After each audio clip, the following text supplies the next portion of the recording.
اللهم أنت ربي لا إله إلا أنت خلقتني وأنا عبدك وأنا على عهدك ووعدك ما استطعت أعوذ بك من شر ما صنعت أبوء لك بنعمتك علي وأبوء بذنبي فاغفر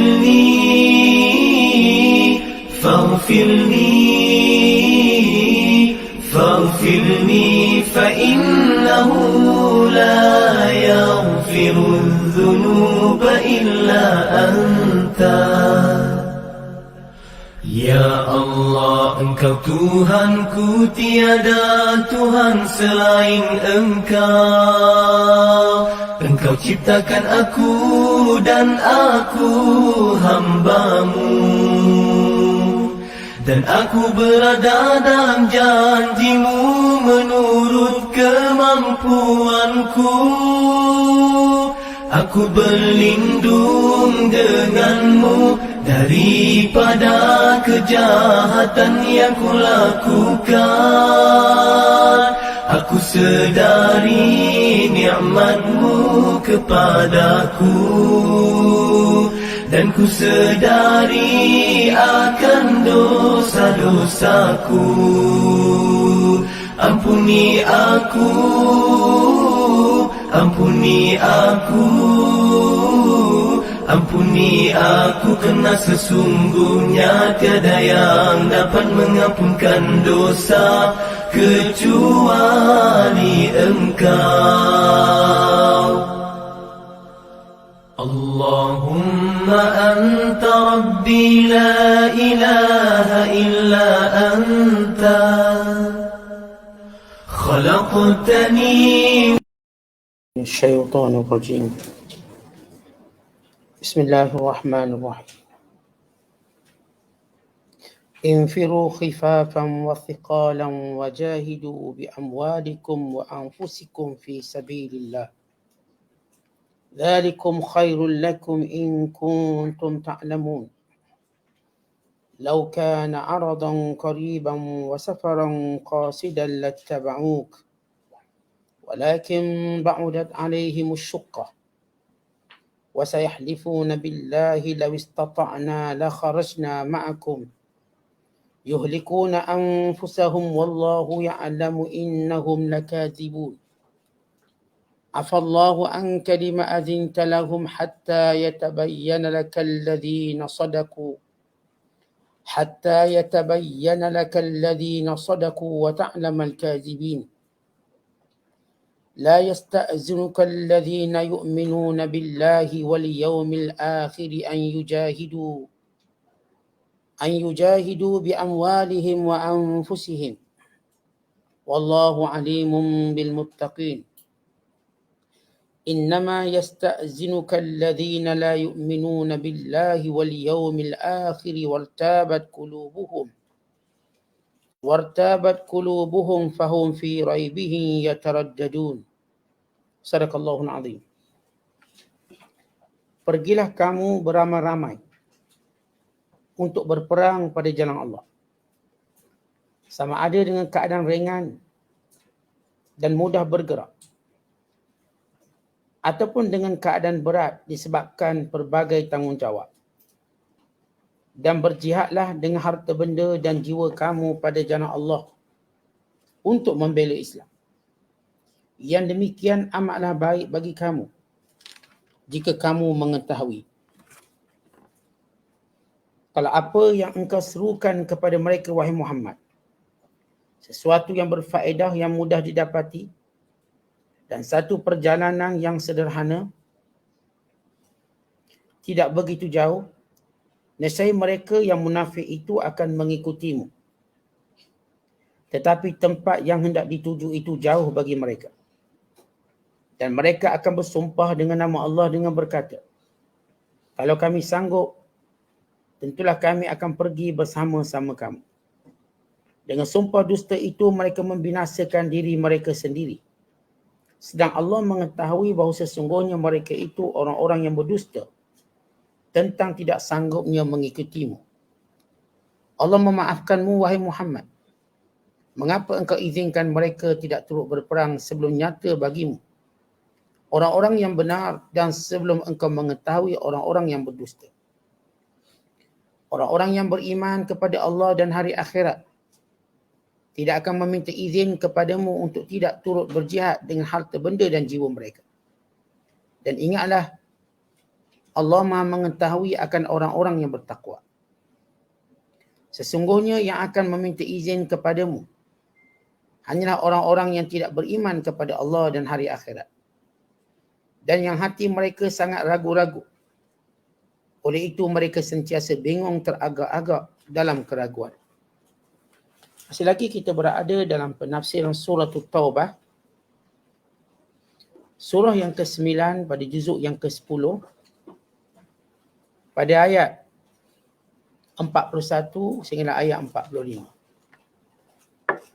Ayat-ayat yang kita bacakan ini masih lagi bersangkutan dengan peperangan Tabuk dan masih lagi bersangkutan dengan sifat-sifat golongan orang-orang munafik serta orang-orang yang lemah imannya yang terpengaruh dengan dakwah munafik. Kalau sebelum ini kita telah menjelaskan Allah Ta'ala mencela sebahagian orang yang mendakwa beriman, dan Allah mengingatkan orang-orang beriman supaya jangan merasa malas, jangan merasa berat untuk keluar berperang. Supaya mereka mengetahui kehidupan dunia ini cuma sementara dan nikmatnya cuma sedikit. Sedangkan akhirat yang dijanjikan oleh Allah Ta'ala itu abadi dan nikmatnya melimpah ruah. Dan Allah Ta'ala mengingatkan, siapa sahaja yang tidak mau keluar berperang, maka akan dikenakan azab kehinaan dunia dan akhirat. Allah tetap akan menggantikan mereka dengan kaum yang benar-benar menjunjung perintah Allah. Dan Allah juga mengingatkan pada ayat sebelum ini, kalau sekiranya tidak ada yang ingin menolong dan membantu agama Allah, menolong dan membantu Nabi Muhammad sallallahu alaihi wasallam dalam menegakkan dakwah, nescaya Allah Ta'ala akan membantu. Maka cukuplah bantuan Allah. Sebagaimana Allah telah menolong Nabi sallallahu alaihi wasallam berserta sahabatnya Abu Bakar As-Siddiq menempuh perjalanan hijrah yang ajaib sehingga menyaksikan noktah ataupun menyaksikan permulaan kepada kemenangan Islam, kekuatan Islam serta kebebasan umat Islam daripada belenggu kezaliman musyrikin Mekah. Maka ayat berikutnya Allah Ta'ala tegaskan lagi, iaitu apa yang disebut sebagai nafar. An-nafar artinya mesti keluar beramai-ramai. An-nafar mesti keluar tanpa ada sebarang alasan, tanpa ada sebarang keuzuran. Allah berfirman, infiru khifafan wasiqalan. Artinya ialah, keluarlah kamu untuk pergi berjihad, untuk pergi berperang, sama ada dalam keadaan ringan ataupun dalam keadaan berat. Sama ada kamu suka ataupun kamu tak suka. Sama ada dalam keadaan cergas ataupun dalam keadaan malas. Semua orang-orang yang mengaku beriman mesti melakukan istighfar, iaitu keluar beramai-ramai bagi menunjukkan tanggungjawab, bagi menunjukkan kesungguhan, bagi menunjukkan betapa mereka mematuhi perintah Allah Ta'ala. Dan Allah Ta'ala menyatakan, wajahidu bi amwalikum, maka gunakan segala harta benda yang kamu ada. Wa anfusikum, hatta nyawa kamu dalam berjihad pada jalan Allah Subhanahu wa Ta'ala. Dzalikum khairul lakum in kuntum ta'lamun. Itulah sebaik-baik tindakan, sebaik-baik perbuatan, sebaik-baik amalan kalau kamu tahu akan kelebihan dan keutamaan. Berbanding orang-orang yang tidak mau keluar berperang. Dalam ayat ini diriwayatkan oleh Imam Ibn Jarir daripada Hadrami, Di sana ada beberapa sahabat yang sakit. Ada di kalangan sahabat yang tua. Maka mereka berkata, inni athimun, kami berdosa sebab kami tak pergi perang. Walaupun mereka sakit, walaupun mereka tua. Maka turun ayat, infiru khifafan wa thiqalan. Kalau begitu keluar. Tanpa ada lagi sebarang keuzuran dan alasan. Di mana Nabi SAW akan mendorong serta menggalakkan para sahabat keluar. Tak kira dalam keadaan macam mana. Yang sakit, yang tua, keluar sama-sama. Sebab ini perang yang penting, itu perang Tabuk. Yang menyaksikan ancaman terbesar dalam sejarah Islam, iaitu ancaman Rom, kuasa terbesar. Bila nak lawan Rom, kuasa yang dianggap paling agung waktu itu, kuasa besar dunia waktu itu, yang telah mengalahkan Parsi dalam banyak siri peperangan. Sehingga Rom sudah menjadi kuasa tunggal yang tidak boleh dicabar. Maka ancaman Rom yang hendak menyerang Nabi SAW, bahkan hendak menyerang Madinah Al-Munawwarah, tidak dipandang ringan. Maka Nabi SAW menyuruh semua orang Islam berperang. Maka Allah turunkan ayat ini tanpa pengecualian, yang sakit, yang tu. Kata Abi Talhah, kuhulan wa syabanan. Sama ada tua ataupun pemuda. Ma sami'allahu uzra ahadin. Allah tidak akan lagi mendengar sebarang keuzuran. Summa kharaja ila Syam faqatal hatta kutib. Abu Talhah dalam usia tua, dia keluar berperang dan akhirnya digugur syahid. Daripada Mujahid, mereka berkata, fa inna fina, di kalangan kami, para sahabat, as-saqim, ada orang yang as-saqim maksudnya malas nak keluar. Wazal hajah, ada yang urusan sibuk. Wa yudai'ah, yang ada kita katakan kilang-kilang, yang ada perusahaan. Wasyul, ada kerja. Wal mutayassir bihi amru, dan ada orang memang tak ada kerja. Maka Allah Ta'ala turunkan ayat ini. Tak kira apa pun keadaan kamu, keluar. Yang ada ladang, yang ada kebun, yang ada ternakan, yang ada kerja, yang nak kahwin ke, apa saja alasan, bukan lagi alasan. Ini disebut sebagai nafar am. Nafar am iaitu kerahan untuk keluar beramai-ramai.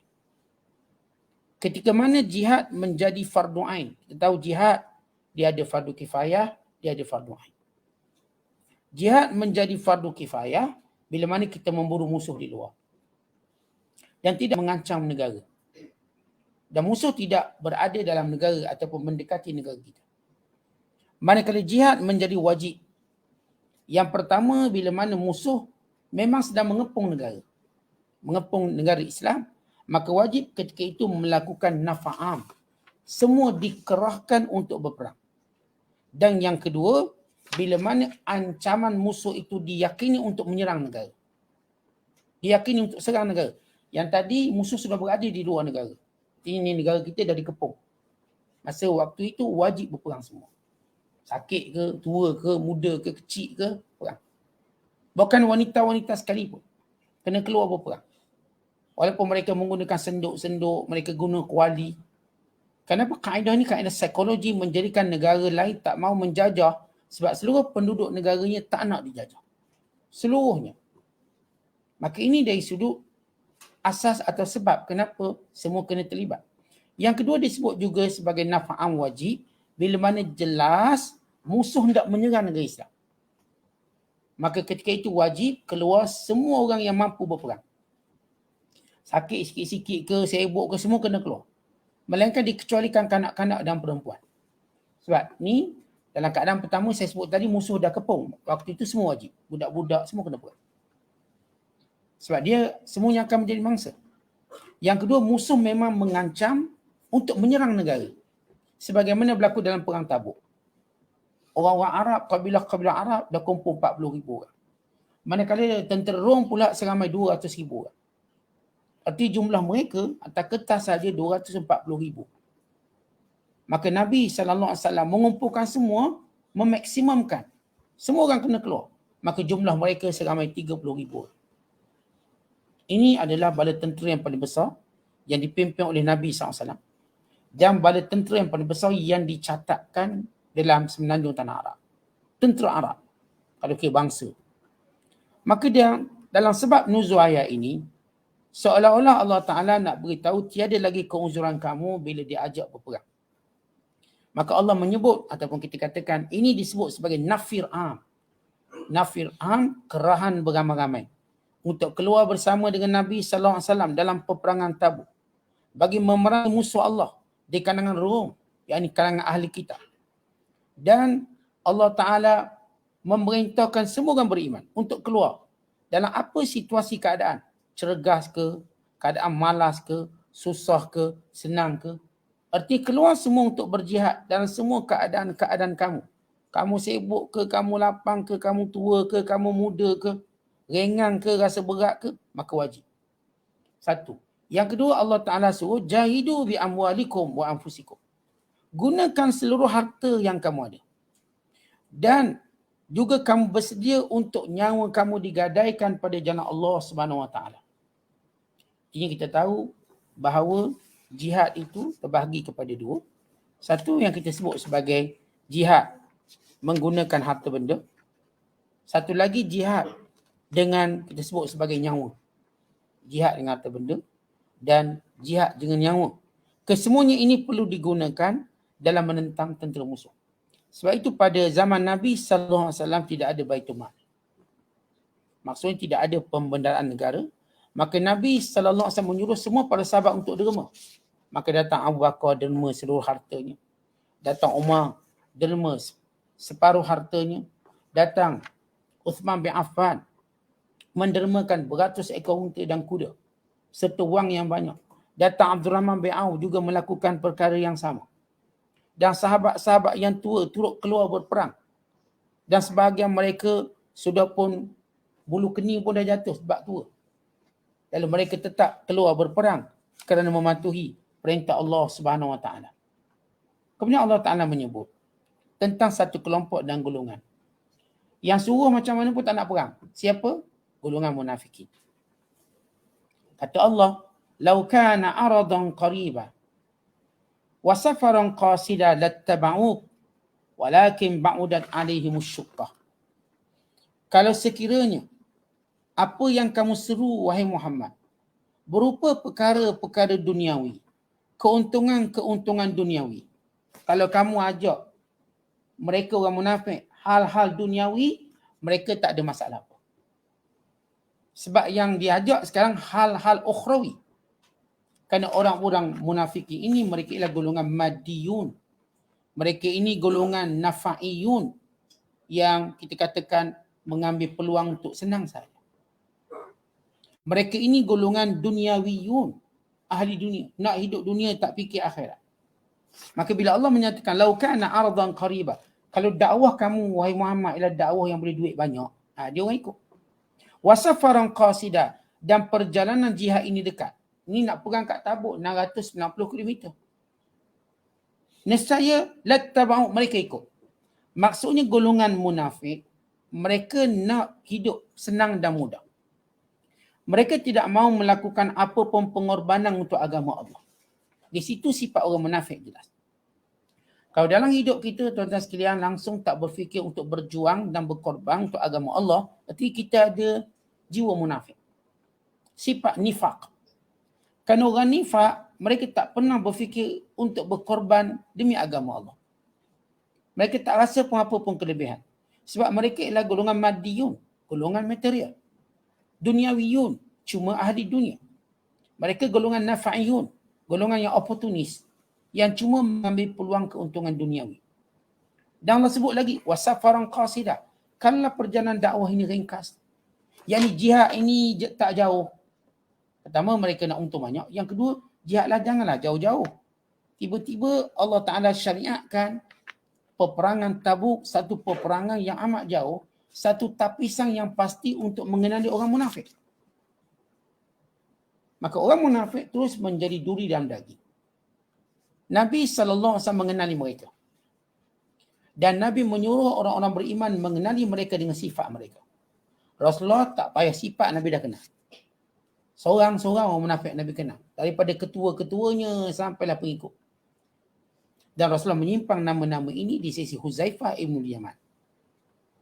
Tapi dalam masa yang sama, Rasulullah SAW juga ingin orang-orang beriman mengenali mereka.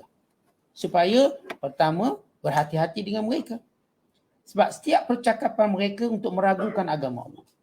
Setiap percakapan mereka bagi melemah motivasi ataupun melemahkan semangat orang-orang Islam untuk memperjuangkan agama Allah. Setiap perkataan mereka menghina agama sendiri.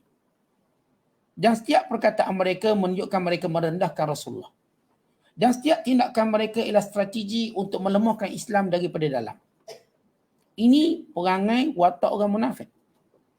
Kenapa Nabi SAW tak terus bagi tahu nama-nama orang munafik? Senang cerita. Yang pertama, kerana sifat dakwah Rasulullah. Keinginan Rasulullah untuk mereka berubah. Yang kedua, kerana kestabilan negara. Supaya dia tidak menjadi satu perbalahan dalaman negara. Yang ketiga, bagi mengelakkan fitnah. Supaya tidak dikatakan Muhammad membunuh sahabatnya. Muhammad menangkap sahabatnya. Dan sebagainya, fitnah-fitnah yang sentiasa ada. Dan yang keempat, kenapa Rasulullah tak beritahu nama? Bimbang tindakan individu Islam tertentu yang mungkin membunuh mereka. Seperti Umar Al-Khattab. Sahabat-sahabat yang terkena garang dengan golongan ini. Dan yang kelima, kerana mengambil kira ada keluarga mereka tu orang baik-baik. Abdullah bin Ubay bin Salul, anak dia tu soleh. Baik, sahabat Rasulullah yang baik. Bahkan bila nama ayahnya telah diketahui sebagai ketua munafik, dia meminta izin daripada Rasulullah untuk membunuhnya sendiri. Artinya ini sahabat yang hebat. Ada kalangan orang Islam, saudara mereka orang munafik. Kita tuan-tuan, macam mana pun anak beranak kita jahat, kita ada satu perasaan hubungan. Hubungan tadi. Kerana itu baginda sama-sama mengambil kira juga benda ni.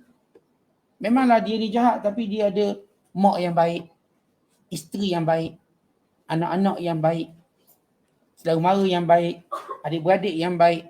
Maka dalam Islam kena ambil kira benda ni. Kadang-kadang tuan-tuan orang tu bila mati dalam keadaan jahat, buruk. Kita pun tak nak solat jenazah. Tapi kenangkan isteri dia orang baik. Bila kenangkan anak-anak dia pun rajin ke masjid surau. Ayah dia masalah ni. Akhirnya kita pergi kerana meraihkan orang baik-baik. Bukankah begitu naluri kita? Maka ini antara sebab kenapa Nabi SAW tidak mengambil tindakan drastik pada munafikin. Tapi Nabi berharap orang Islam mengenali mereka supaya pertama jangan ikut sifat mereka. Yang kedua supaya tak terpengaruh dengan mereka. Dan yang ketiga supaya orang-orang beriman ini berhati-hati dengan mereka. Tetapi biar ia melalui satu proses. Akhirnya proses itu berlaku dalam peperangan sebagai contoh. Sebagaimana mereka menaik diri dalam peperangan Uhud, maka kena 300 orang. Dan juga dengan kata-kata mereka setiap hari menghina Rasulullah, menghina para sahabat, memperkecilkan, memuji orang kafir, cenderung kepada orang kafir. Dan mengetahui melalui salat jemaah, mereka ni salat isyak tak datang, salat subuh tak datang untuk berjemaah. Berat. Kata Nabi SAW, "Lau ya'lamu ahaduhum annahu yajidu arqan saminan mirmataini hasnataini la syahidal isya." Orang munafik ni kalau ada jamuan isyak baru dia datang. Kalau kita terjemah satu-satu. Mereka orang munafik kalau mengetahui mereka mendapati waktu isyak itu ada sup tulang. Sup tulang dipanggil arqam. Itu azman alaihi laham. Tulang yang ada daging. Sup tulang lah. Arqam kalau ada sup tulang. Dan kalau adalah kambing-kambing gemuk. Ada kaki kambing kawarik. Nescaya mereka pun datang solat isyak. Dengan maksud ada jamuan datang. Itu orang munafik. Jadi nak makan bukan nak solat. Sedangkan orang Islam, Nabi SAW sahaja untuk datang solat isyak dan datang solat subuh walaupun merangkak. Bahkan Rasulullah menyatakan basyiril masya'ina fi dhalam bin nuri tam yaumil qiyamah. Beri khabar gembira orang yang sanggup datang berjemaah untuk solat subuh dan solat isyak dengan cahaya yang sempurna pada hari kiamat kelak. Sebab ini dua waktu yang gelap. Subuh gelap, isyak gelap. Maka kalau dia datang berjemaah, Nabi SAW menjanjikan cahaya sempurna akhirat kelak. Kita tahu bahawa pada mahsyar padang yang gelap. Padang yang tiada matahari untuk meneranginya. Yang ada matahari untuk menyeksa manusia. Sehingga manusia merasakan kepanasan itu bagaikan sejengkal atas kepala. Sehingga mereka berpeluh mengikut amalan mereka. Namun terangnya nanti pada mahsyar mengikut amalan masing-masing. Maka orang iman berada pada cahaya yang sempurna. Ada kalangan mereka cahaya yang sedikit dan sebagainya. Ada yang gelap. Terus tak mampu berbuat apa-apa. Maka ini sifat orang munafik diketahui melalui perang, melalui proses ibadat. Semayang berjemaah payah. Lepas tu menuntut ilmu pun payah. Sebab apa? Bila menuntut ilmu asyik kena atas kepala ni. Bukan tahan. Akhirnya mereka tidak mahu menuntut ilmu. Mereka senantiasa lari. Nabi SAW menceritakan ada 3 orang lelaki yang melalui majlis ilmu. Majlis Nabi SAW. Seorang duduk. Seorang lagi juga duduk jauh sikit. Yang seorang lagi. Dan bila selesai majlis ilmu, kata baginda SAW, maka aku beritahu tentang 3 orang yang lalu depan majlis ilmu kita tadi. Ada pun seorang tadi, dia memang nak ilmu. Maka Allah muliakan dia. Yang seorang lagi, dia malu pada kawan dia duduk, maka dia duduk, maka Allah juga malu pada dia. Yang seorang lagi berpaling, dan Allah Ta'ala berpaling dari dia. Tak nak duduk pada sini. Ini sifat munafik. Sifat munafik dia tak nak duduk sebab dia tak mahu ditegur. Dia tak mahu tembelangnya pecah. Dia tak mahu ada ayat-ayat yang dibaca kena atas kepala dia. Maka watak-watak ini orang beriman mula kenal. Kalau tak datang masjid, kita tahu ni ada tanda. Kalau orang ni tak pergi perang, tanda. Maka Allah Ta'ala menyebut ini satu tanda antara tanda terbesar dalam perang Tabuk. Kerana perang ni jauh. Maka dia ketahui dengan sebenar siapa yang benar-benar munafik. Kata Allah, wa sayahlifuna billah, mereka akan bersumpah dengan nama Allah. Law istata'na la kharajna ma'akum. Kami ni kalau memang tak ada urusan, kami nak pergi. Kami nak perang. Mereka bersumpah dengan nama Allah. Orang munafik mereka berani bersumpah. Disebut dalam hadis Nabi sallallahu alaihi wasallam, al-yaminul ghamus tad'ud diyar balaqi'. Sumpah palsu menjadikan satu negeri tidak lagi punya kebaikan.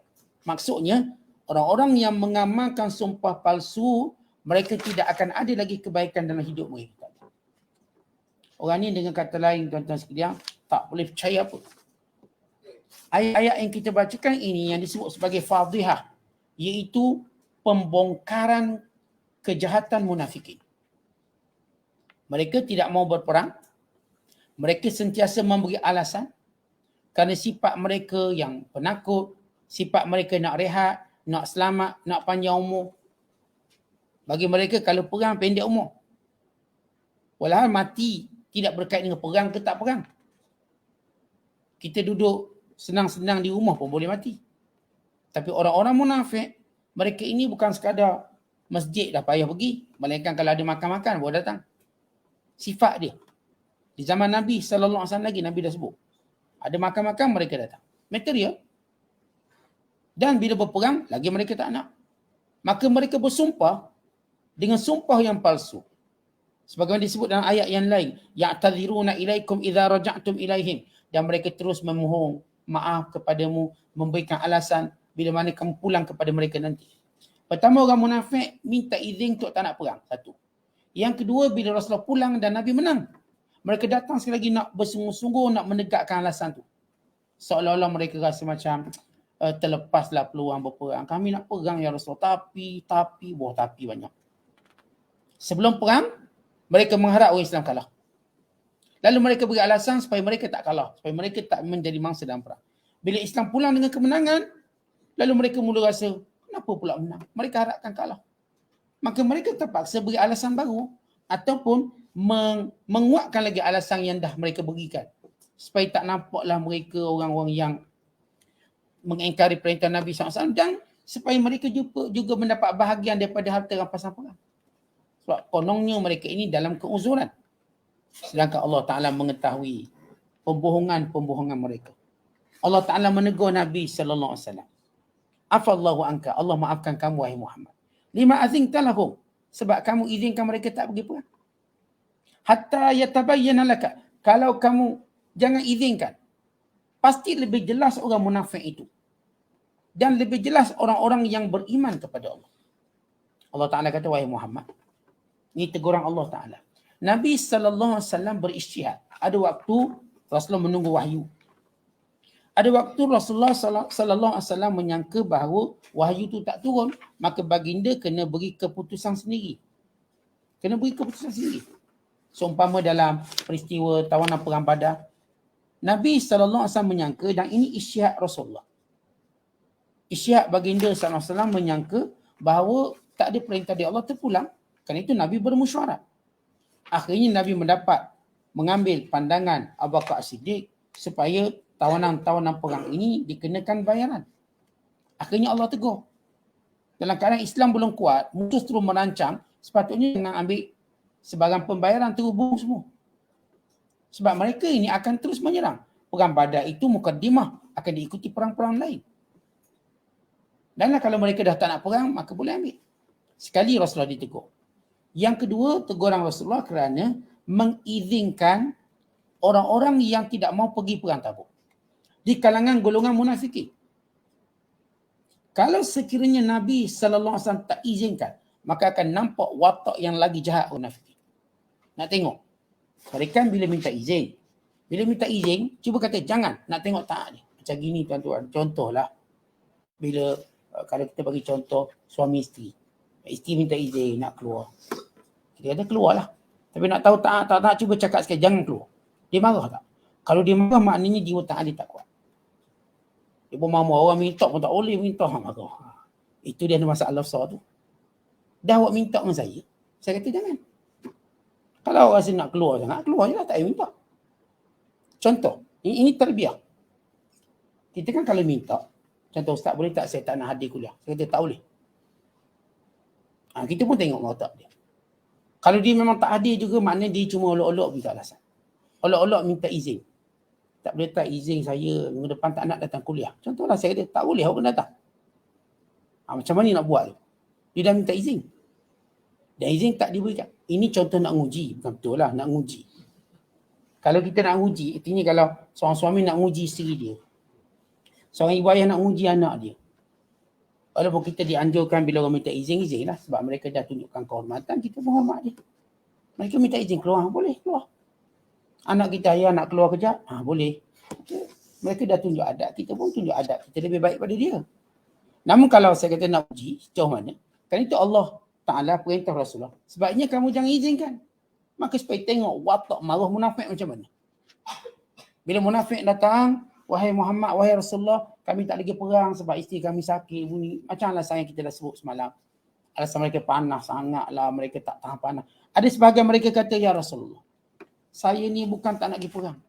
Tapi saya takut terpikat dengan perempuan-perempuan lawa di luar. Ada juga digunakan alasan. Nanti kita akan baca pada penafsiran akan datang. Salah seorang pemimpin munafik, dia beri alasan, dia tak nak pergi perang, takut terpikat dengan perempuan rong yang lawa-lawa. Saya ni bukan tahan dengan perempuan. Macam kita lah. Ustaz saya bukan tak nak datang solat Jumaat, tapi saya takut riak. Ustaz tu saya tak nak buat.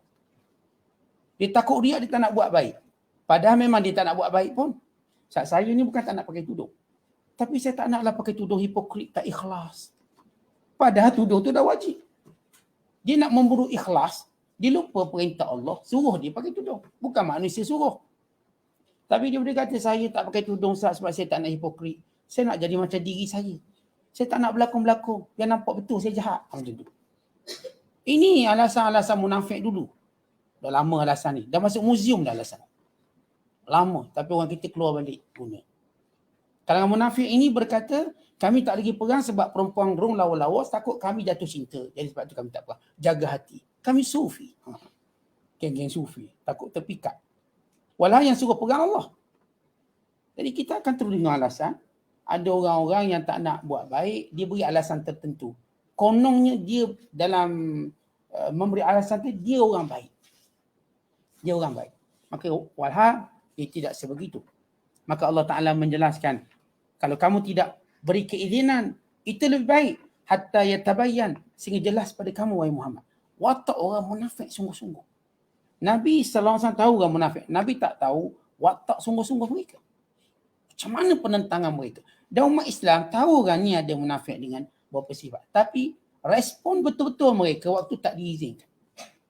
Apakah mereka mencela Nabi SAW? Ataupun apa lagi alasan dan kata-kata mereka. La yasta'zinuka alladhina yu'minuna billah. Orang kalau benar-benar beriman pada Allah dan hari akhirat, mereka tak mungkin minta izin untuk tidak berperang. Orang ni tuan-tuan kalau baik, mereka tak akan beri alasan untuk tidak mau buat baik. Bahkan mereka mencari peluang, mencari helang, mencari usaha untuk buat juga.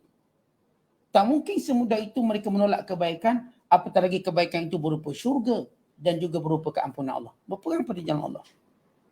Yang kita watak kita orang beriman, tuan-tuan sekalian. Apa pun kebaikan jangan beri alasan. Cari jalan. Kalau beri alasan sampai ke sudah kita akan jadi lemah dalam buat baik. Alasan saya ustaz tak terkejut subuh. Saya ustaz duk tengok, duk beri alasan macam tu. Sampai bila? Saya ustaz bukan tak nak pergi masjid tapi panas, musim panas saya kurang, saya alahan. Atau musim sejuk pun tak boleh. Saya tak pergi masjid ustaz sebab masjid tu aircon kuat sangat, sejuk tak boleh saya. Saya ada asma. Kemudian kata pula saya bukan tak nak pergi masjid. Masjid tu panas sangat, aircon kedekut, duit banyak tak pergi. Tak beli aircon sebab panas pula. Yang ni pula saya bukan tak nak pergi, tak budak bising sangat. Tu saya tak pergi. Sebenarnya kat rumah lagi khusyuk. Apa lagi alasan? Sila pergi. Pengurusi ustaz tak sporting langsung. Tu saya tak datang. Saya bukan tak nak datang ustaz. Orang kuliah ni panjang sangat. Lepas isyak di kuliah lagi ustaz panjang, tu saya tak pergi. Macam-macam alasan. Atau saya ni ustaz jenis cepat lapar ketar. Kat surau tak ada makanan. Saya cepat lapar. Jadi saya tak pergilah. Tuan-tuan, kalau kita dengar alasan orang ni, mudah-mudahan ia bukan alasan kita. Kalangan manusia yang rugi, yang terhalang untuk buat baik untuk diri dia. Bukan untuk kita, untuk diri dia. Maksudnya, dia beri alasan kat kita. Saya kata awak beri alasan, kita tak beri alasan. Bukan saya rugi, saya tak rugi, awak rugi. Oleh sebab itu, jangan izinkan kita di penjara, dirantai oleh alasan yang kita reka sendiri. Seolah-olah tak ada jalan keluar setiap perkara tu. Inilah watak orang munafik. Kata Allah, orang beriman sebenarnya tak akan minta alasan dengan kamu. Bahkan mereka mengambil kesempatan untuk mati syahid ataupun mendapat kemenangan. Wallahu alimun bil muttaqin. Allah tahu orang bertakwa ini. Innama yasta'zinuka alladhina la yu'minuna billahi wal yawmil akhir. Yang minta izin tak nak pergi perang ini kerana mereka ada ragu-ragu dalam keimanan mereka pada Allah dan hari akhirat. Hati mereka tidak yakin dengan kemenangan, tidak yakin dengan pertolongan. Bukan tidak yakin dengan perintah Allah. Fahum fi raibihim yataraddadun. Lalu mereka terkena penyakit hati. Penyakit apa? Penyakit syak dan ragu-ragu. Sampai bila-bila mereka tidak mampu untuk mentaati perintah Allah dengan sebenar. Tidak mampu tunduk dengan perintah Allah. Bayangkan ini perintah Allah. Akhirnya perang Tabuk. Ayat berikutnya juga perang Tabuk. Membongkarkan, mendedahkan siapa munafik yang sebenar. Dan orang munafik mendapat suatu kepahitan dalam pengalaman Tabuk kerana tentera Rasulullah yang mereka harap kalah. Bukan kalah sebelum bertemu tentera Rom kerana perjalanan panjang biar mati tengah jalan. Tiba-tiba orang Islam tak kalah dan tak ada yang mati. Bukan mereka menang. Kita bayangkan kita duk harap musuh kita kalah contoh. Tiba menang, apa kita nak cakap? Dia munafik, terdiam 1000 bahasa. Yang menjadikan mereka mula mati terus. Bukan orang beriman yang mati, mereka yang mati. Dia melihat kemenangan. Dan Allah Ta'ala akan menceritakan lagi watak orang munafik. Bukan sebenarnya mereka tak keluar pun bagus. Tapi saja perintah untuk tengok siapa mereka. Dan mereka pun memang tidak dialu-alukan. Artinya orang ni menyangka sebab mereka memilih untuk buat atau tidak. Rupanya memang Allah pun tak pilih mereka. Tak payah beralasan. Memang kamu tak ada dan senarai yang dipilih untuk mendapat kebaikan, kemuliaan dari Allah. Wallahu a'lam. Assalamualaikum.